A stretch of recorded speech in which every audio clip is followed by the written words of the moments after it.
The colonial era in India. The age of colonialism. Before we get there, we must step back a little in time and consider the phenomenon of colonialism. Its usual definition is the practice where one country takes control of another region, establishing settlements there and imposing its political, economic, and cultural system. This is not a recent occurrence. Colonialism can be traced to the time of the great empires in the first millennium BCE. In the first millennium CE, the spread of Christianity and Islam also involved the colonialization of the territories converted to the new faiths. அதாவது the age of கொலனிசம் அப்படின்றாங்க. Colony அப்படின்னு சொல்கிறது என்னென்னா, நம்ம கொஞ்சம் முன்கூட்டி பார்க்கணும். என்னன்னு கேட்டால், இப்போ இங்கிலாந்து நிறையா கண்ட்ரியை அதோட கண்ட்ரோலில் வச்சுருந்தது. இந்தியா அந்த மாதிரி நிறையா கண்ட்ரி இருந்தது அது கீழே. அதாவது இதோடைய தத்துவம் என்னன்னா, ஒரு கண்ட்ரி இன்னொரு கண்ட்ரியை அதோட கண்ட்ரோலில் வச்சுக்கிறது. ரீஜனை அதோடைய பொலிட்டிக்கல் இம்போசிஷன் சொல்லுவாங்க. அதாவது அது நினைக்கக்கூடிய சட்டங்கள் இங்கே இயற்றப்படும். கல்ச்சுரல் சிஸ்டம்ஸ், பொருளாதாரம், கல்ச்சர் எல்லாமே அவங்க நினைக்கிறத செய்வாங்க. இந்த கொலனிசம்ங்கிறது பெரிய பெரிய அரசாட்சியில் உருவாகிருக்கு. பிசியிலையும் வந்திருக்கு, சியிலையும் வந்திருக்கு. அப்போ the spread of Christianity and Islam involved கொலனிசம்னு நம்ம தெரிஞ்சுக்கிறோம். ஒரு கண்ட்ரி இன்னொரு கண்ட்ரியை டேக் ஓவர் பண்ணும்போது அதுக்கு அதோடைய கண்ட்ரோலில் வச்சுக்கிறதுக்கு பேர் கொலனிசம்னு பேர். But the age of colonialism usually refers to the European expansion from the 15th century onward, which within a few centuries extended to large parts of the world. As you will discover in higher grades, European powers, in particular Spain, Portugal, Britain, France, and Netherlands, established colonies across Africa, Asia, and Americas, Australia, and many Pacific islands. After conquering large parts of those regions of the world, often the conquests were achieved through military campaigns that involved the massacre or enslavement of native population. What impelled those nations to undertake such campaigns? Political competitions between European powers created a race for territorial expansion. The global influence. Territorial expansion had obvious economic advantages: access to new natural resources, new markets, and new trade routes, and land often plunder, as we will see. Converting indigenous population to Christianity was another powerful motivation, a lesser one but significant nonetheless, was scientific inquiry. அதாவது நம்ம என்ன பார்க்குறோம் அப்படின்னா, age of கொலனிசம் சொல்கிறது பொதுவாக யூரோப்புடைய எக்ஸ்பான்ஷனை சொல்கிறோம். அது எப்போ ஸ்டார்ட் ஆகுது? 15th செஞ்சுரியிலேருந்து ஸ்டார்ட் ஆகுது. வித்தின் ஃபியூ செஞ்சுரினா கிட்டத்தட்ட 100 வருஷம். சில 100 வருஷங்களில் இந்த மாதிரி மாறுது. Large parts of the world, உலகம் ஃபுல்லாக அந்த கொலனிசம் பரவுது. அதில் என்ன பார்த்திங்கன்னா, யூரோப்பியன் பவர்ஸ், அதில் குறிப்பாக Spain, Portugal, Britain, France and Netherlands, இங்கெல்லாம் நம்ம பார்க்குறோம் எஸ்டாப்ளிஷ்டு காலனிஸ் அக்ராஸ் எங்கெங்க? Africa, Asia, America, Australia, many Pacific islands. இதெல்லாம் ஒரு குறிப்பிட்ட ஏரியா லேண்டை அக்வயர் பண்ணி அந்த ரீஜனை உருவாக்குறாங்க. அப்போ அப்புறம் என்ன பண்ணுறாங்க? மிலிட்டரி கேம்பெயின்ஸ் என்னது? மிலிட்ரி வச்சு நிர்வாகம் பண்ணுறாங்க. அப்புறம் தோஸ் நேஷன் அண்டர்டேக்ஸ் வச்சு, இது என்ன காரணம்னு கேட்டிங்கன்னா, political competition. Europe powers created a race in territorial expansion. Political போட்டினால் இது உருவாகுது. New natural resources, new markets, new trade ரூட்ஸ்னால் வியாபாரங்கள். எல்லா காலத்துலேயுமே எக்ஸ்போர்ட் இம்போர்ட்டுங்கிறது இருந்துக்கிட்டு தான் இருக்குது. Often converting indigenous population to Christianity. இண்டிஜினஸ்னால் நாட்டுக்குள்ளே அவங்கள வந்து கிறிஸ்டியனாக மாற்றுறது ஒரு population to Christianity was another powerful motivation. அது ஒரு காரணமாக இருந்தது.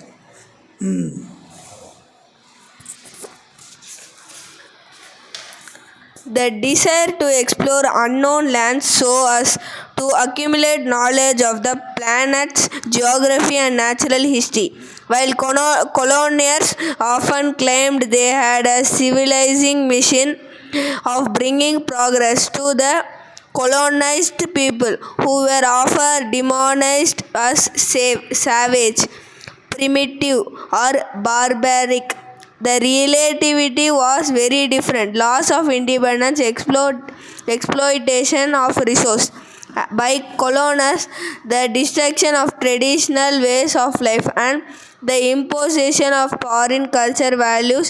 It is true that the colonial age brought the world together, saw a rapid growth of economics and technologies, but the benefits were mostly for the colonials. Many historical studies have documented the immense hardships that the colonized people had often to endure. In many of the colonized regions, resistance built up against the colonists. The phenomenon of colonialism declined in the mid-20th century, especially after World War II. Many factors colonized countries attaining independence. Here, however, we will focus on the special case of India.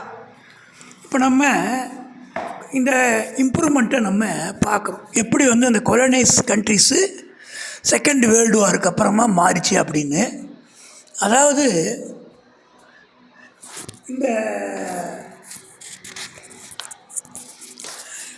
Nations undertakes எதை வச்சு பார்க்குறாங்க?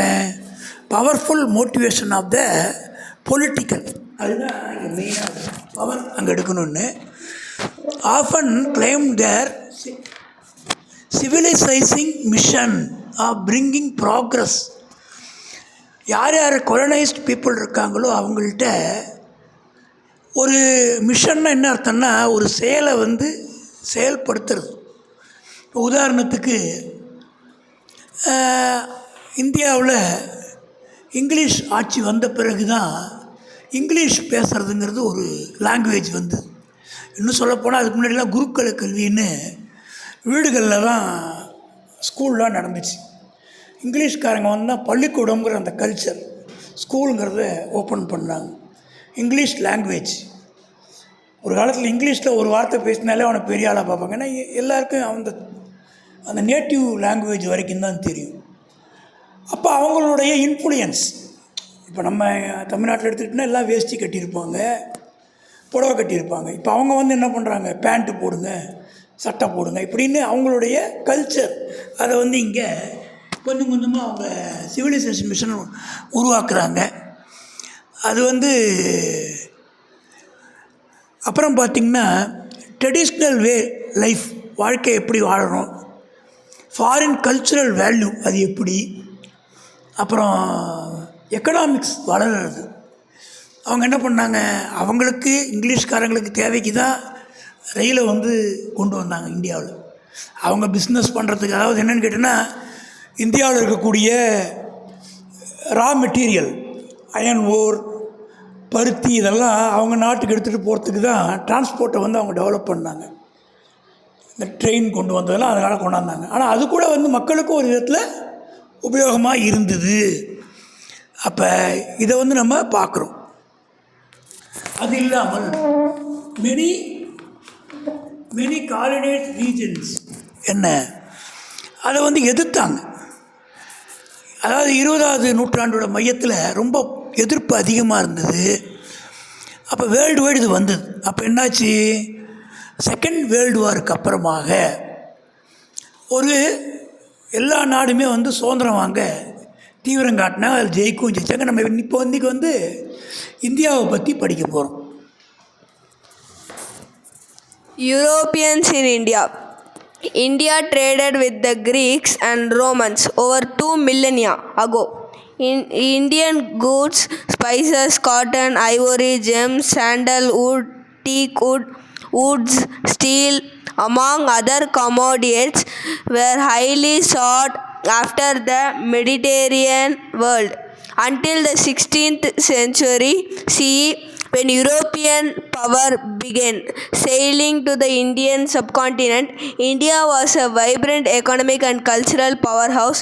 Historical estimates by economist Angus Madison in particular suggest that India contributed at least 1/4 of the world GDP during this world period, making it one of the two largest economies globally alongside China.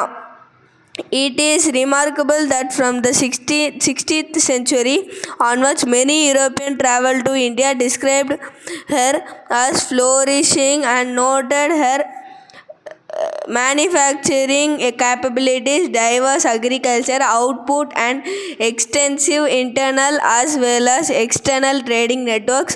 However, this economic prosperity also made India an attractive target for European colonial ambition. Let us survey Europeans' first colonial power in India. அதாவது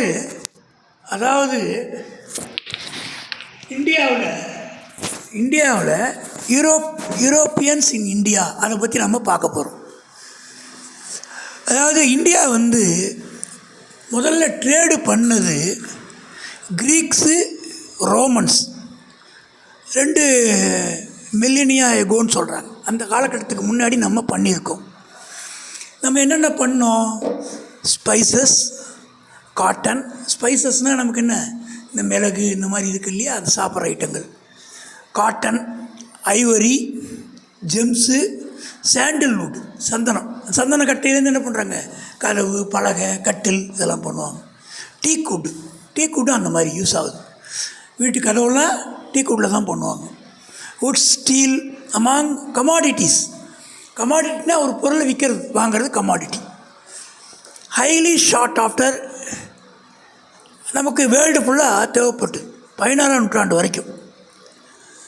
அப்போ என்ன ஆகுது,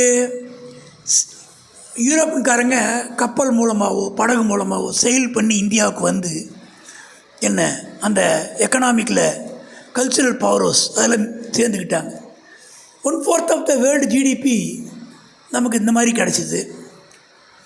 China கூட சேர்த்து alongside of China same ஆர்டரில் இருந்தது. அப்புறம் 16th சென்ச்சுரிக்கு அப்புறமா யூரோப்பியன் ட்ராவலர் வந்து இந்தியாவை வந்து ரொம்ப ஃப்ளோரிஷிங்னா ரொம்ப செழிப்பானன்னு அர்த்தம். செழிப்பான, ரொம்ப அற்புதமான அப்படின்னு சொல்கிறாங்க. மேனுஃபேக்சரிங் கேப்பபிலிட்டிஸ்னால் உற்பத்தி செய்கிறதுக்கு தகுந்த இடம். நிறையா டைவர்ஸ் அக்ரிகல்ச்சர் அவுட்புட்னா என்ன அர்த்தம்னா, கரும்பு, நெல், கோதுமை, இந்த மாதிரி பல தானியங்கள், உளுந்து, பயிர், இப்படி பல டைவர்சிஃபைனாலே நிறைய வெரைட்டியாக இந்தியாவில் உருவாகுது அப்படிங்கிறத அவங்க கண்டுபிடிச்சி சொன்னாங்க. எக்ஸ்டர்னல் ட்ரேடிங் ஒர்க்கும் இங்கே யூஸ் ஆச்சு. அட்ராக்டிவ் டார்கெட்டாக இருந்தது. யாருக்கு, யூரோப்ஸுக்கு நம்முடைய இது வந்து அட்ராக்டிவ் டார்கெட்டாக இருந்தது. இப்போ நம்ம போர்த்துகீஸை பற்றி படிக்க போகிறோம். The Portuguese commerce and atrocities. The Portuguese explorer and navigator Vasco da Gama's arrival at Kapad near Kozhikode in Kerala.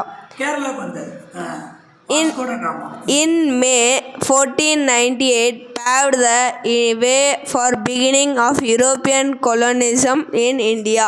இந்தியாவில் யூரோப்பியன் கொலனிசம் உருவாகிறதுக்கு இந்தியாவில் வாஸ்கோ ட காமா வந்து இந்தியாவில் யூரோப்பியன் கொலனிசம் உருவாக ஒரு காரணமாக அமைஞ்சுது. A few centuries ago, the port town of Ullal in present-day southern Karnataka was an important trading point control led by Rani Abaka I.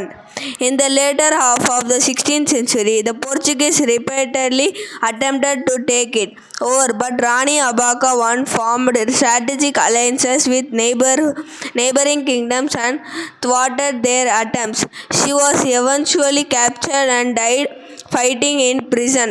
Her successor Rani Abaka II is reported to have created fireballs out of coconut shells and set several ships of Portuguese navy on fire. Their inspirational stories are remembered even today, though the Yakshagana, a traditional formation of dance drama. இப்போ நம்ம என்ன பார்க்குறோம் அப்படின்னா எப்படி இந்த கல்ச்சரில் வந்து improvement ஆச்சுன்னு.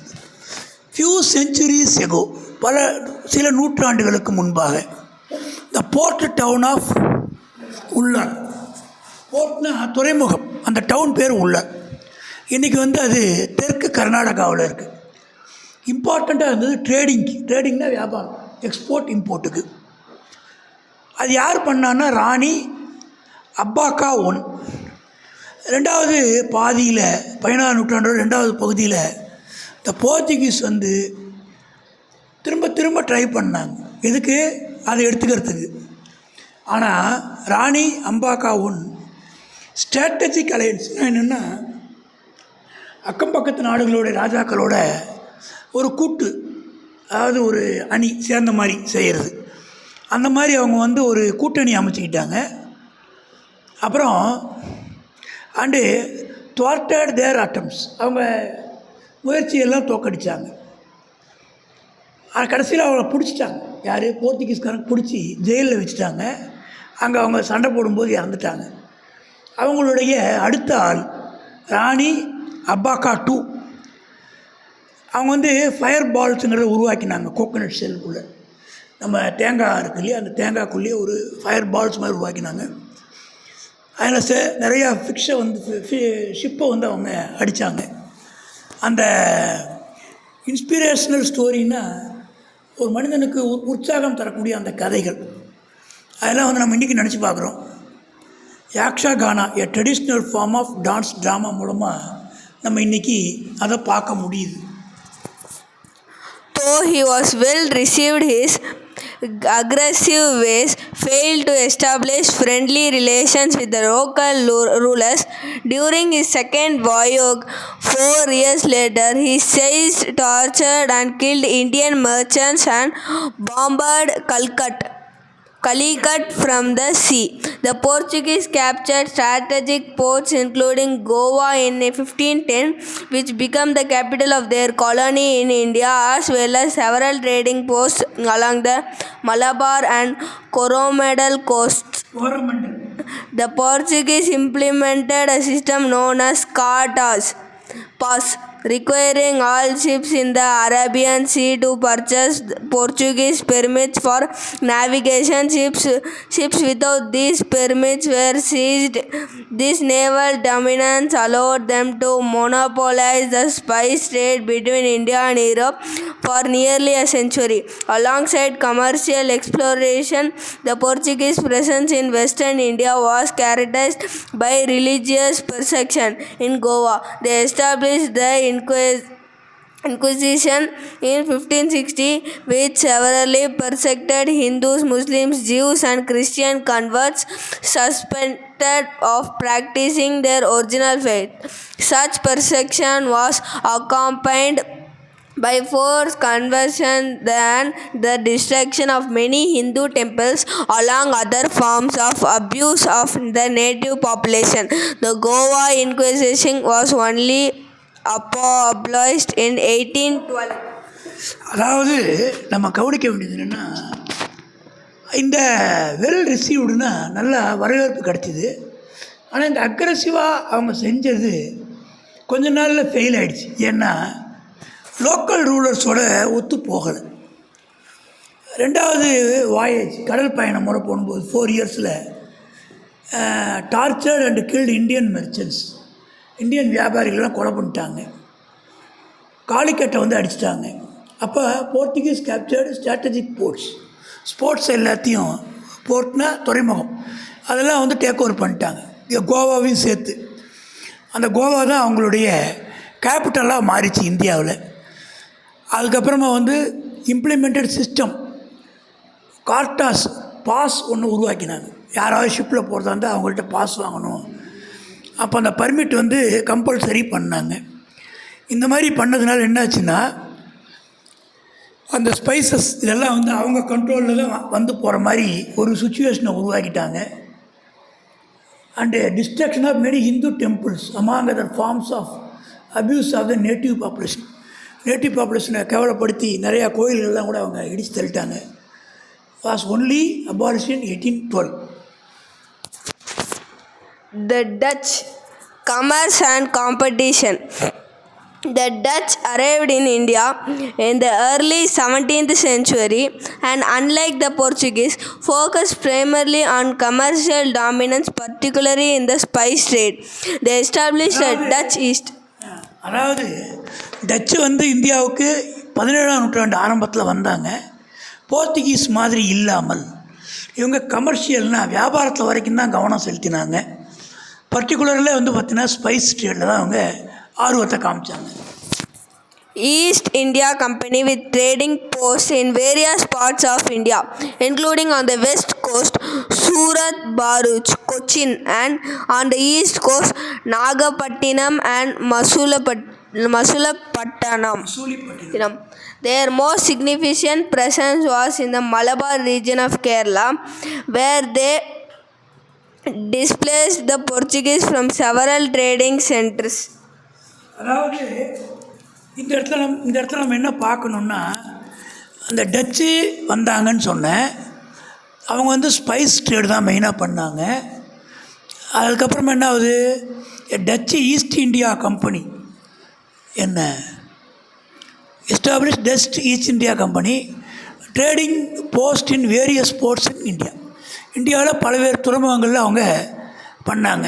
West coast, Surat, Bharuch, Cochin, and on the east coast Nagapattinam, Masulipatnam, present day Machilipatnam, இங்கெல்லாம் அவங்க வந்து என்ன பண்ணாங்க. அது இல்லாமல் மலபார் ரீஜன் கேரளா, அந்த Portuguese displace the Portuguese from several trading சென்டர்லேருந்து மாற்றிட்டாங்க. The Dutch presence in India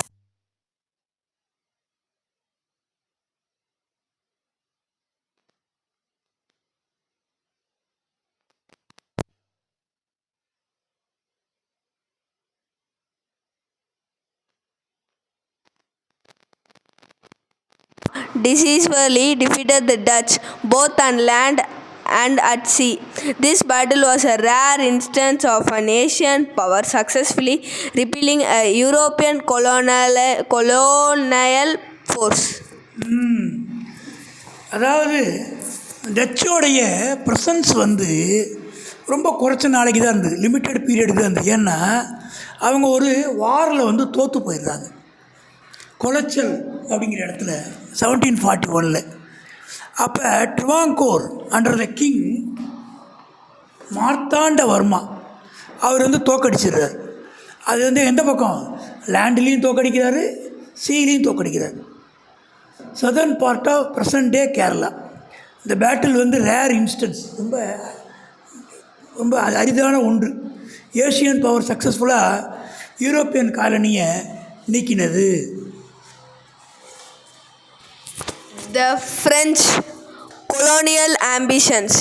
The French entered India, later establishing their first trading post at Surat in 1668 and subsequently at Puducherry in 1674, where they established their East India Company and developed ambitious plans to establish French Empire in India. Dupleix, who served as Governor General of French India from 1742 to 1754, pioneered several colonial strategies that would later be adopted by the British. In particular, he trained Indian soldiers in European military techniques, creating disciplined infantry soldiers known as sepoys. Dupleix also developed the strategy of indirect rule through puppet Indian rulers who were installed through interventions in local succession disputes. The French colonial ambition in India were ultimately checked during the Carnatic Wars, 1746 to 1763, a series of conflicts between Britain and France. Despite initial success, under Dupleix was captured Madras, present-day Chennai, in 1746. The French ultimately lost ground to the British and their colony was reduced to Puducherry and a few smaller enclaves. அதாவது French colonies ambitions சொல்கிறாங்க. French பிறகு வந்தாங்க. First trading board எங்கே வச்சாங்கன்னா சூரத்தில் இன் 1668. அதுக்கப்புறமா பாண்டிச்சேரி, இன்றைக்கி புதுச்சேரின்னு நம்ம சொல்கிறோம் அந்த பேர். 1674 establish their East India company and developed ambitious plans to establish a French empire. இந்தியாவில் ஒரு ஃப்ரெஞ்சு எம்பையர் உருவாக்க அவங்க முயற்சி பண்ணாங்க. டூப்ளெக்ஸுங்கிறவர் கவர்னர் ஜெனரலாக இருந்தார். 1742 1754 வரைக்கும் 12 வருஷம். பெரும்பாலான காலனிகள் ஸ்ட்ராட்டஜி அவர் உருவாக்கினார். என்ன அது என்னாச்சு, later be adopted by British. அதை பிரிட்டிஷ் அடாப்ட் பண்ணாங்க. Trained Indian soldiers in European military techniques. நல்ல ட்ரெயின் பண்ண இந்தியன் சோல்ஜர்லாம் அவர் சேர்த்துக்கிட்டார். கிரியேட்டிங் டிசிப்ளின்டு இன்ஃபென்ட்ரி சோல்ஜர்ஸ், சிப்பாயின்னு சொன்னாங்க. அவங்களுக்கு பேர் சிப்பாய். Strategy to indirect rule through puppet Indian rules. பப்பட்னா பொம்மை ராஜா, பவர் இருக்காது, எல்லாம் அவர் சொல்கிறத கேட்டு இவங்க செய்வாங்க. Through interventions in local succession dispute. உள்ளுக்குள்ளார சண்டை போடுறதை பார்த்து ஒரு பப்பட்டை கொண்டாந்து உட்கார வச்சாங்க. Ultimately checked during the Carnatic wars 46 and 73. Series of கன்ஃப்ளிக்ட்ஸ்னால் சண்டை, British and France. Initial successes under Dupleix who captured Madras, present day Chennai. சென்னையை டூப்ளெக்ஸ் கைப்பற்றினார் முதல்ல. In 1746, the French ultimately lost ground to the British under their colony was reduced to Pondicherry. கடைசியில் தோற்று போயிட்டு அவங்க பாண்டிச்சேரி வரைக்கும் தங்களோட இடமா மாற்றிக்கிட்டாங்க. அண்ட் ஃபியூ ஸ்மாலர் என்க்ளேவ்ஸ், சின்ன சின்ன ஏரியாக்கள் அவங்க அது இல்லாமல் பிடிச்சி வச்சுட்டாங்க.